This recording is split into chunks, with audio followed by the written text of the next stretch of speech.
The company we work for can provide us free legal counsel if things get bad. Update 2.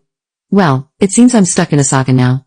Once again, I have full permission from my friend to share this. For a bit, it was actually pretty calm.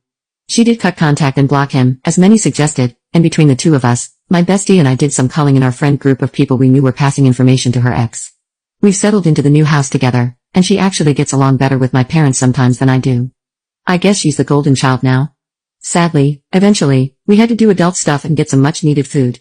We went to Walmart in town together, and by some bad luck, we crossed paths with her ex. I wish all of it was just awkward glances and each on their way. But no, at first, he tried to talk to her. My friend said she didn't want to speak to him and didn't want him near her.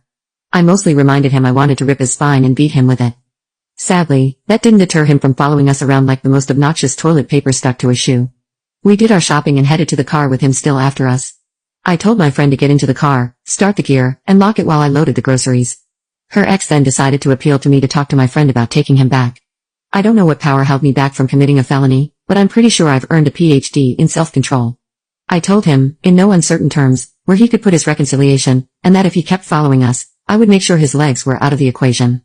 I got in the car, and my friend began driving back when we noticed a car following us.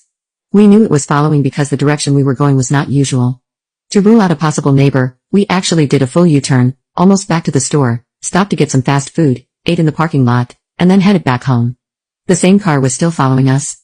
Now, as much as I talk of violence, I have to admit I was terrified, and so was my friend. Neither of us has a gun permit, the best we carry is a can of pepper spray. And we know her ex does have guns.